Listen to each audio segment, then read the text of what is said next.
તો ખેડૂતોના આંદોલનને લઈને વધુ એક સમાચાર। ખેડૂતોને સમર્થન કરનાર હકાબા ગઢવીએ મોટો દાવો કર્યો। આગેવાનોએ મને ઉપવાસ છાવણીમાં આવવાની ના પાડી હોવાનું હકાબા ગઢવીએ કહ્યું। ખેડૂતોએ નહીં પણ આગેવાનોએ મને આવવાની ના પાડી। 2 વખત ગયા બાદ મને ખેડૂતોનો ખૂબ પ્રેમ મળ્યો હતો।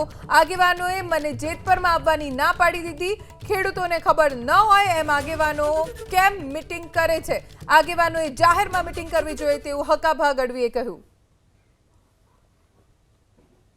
જેતપુર में गयो तो डायरो करवा माटे डायरो कर्या पछी मने प्रतिभाव मळ्यो खेडूतनो प्रेम मळ्यो એટલે મને થયું હું ફરીવાર સાવણીમાં જઉં સમર્થન આપ્યું સાવણીમાં બીજી વાર જો સમર્થન આપ્યું સાવણીમાં ત્રીજી વાર મને ના પાડવામાં આવી આગેવાનો દ્વારા ખેડૂતને ખેડૂતના ના પડતા આગેવાનો ના પડે એમને શું તકલીફ હોય કે ગબા તમે ન આવતા એટલે પછી કીધું હવે ખેડૂતને હું જાણતો કરતો મને આવા ના પાડે કારણ ખેડૂત મારી માથે નો ઓળ્યો ભર્યો નાખે કે મને આવવાની ના પાડે છે જેતપુરમાં જાઓ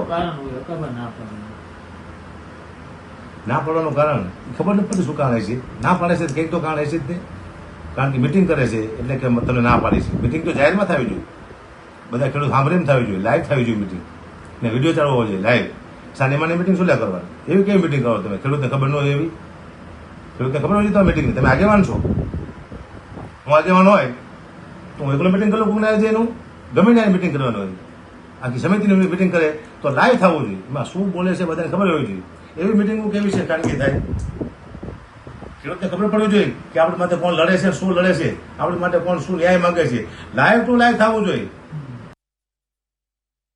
હકાબા ગઢવીનો દાવો છે કે તેઓ 2 વખત ખેડૂતોને મળવા માટે છાવણીમાં પહોંચ્યા। 2 વખત ખેડૂતોને મળ્યા અને ખેડૂતોએ તેમને ખૂબ પ્રેમ આપ્યો પણ આગેવાનોએ તેમને ના પાડી દીધી હવે મોરબીમાં જવા માટે।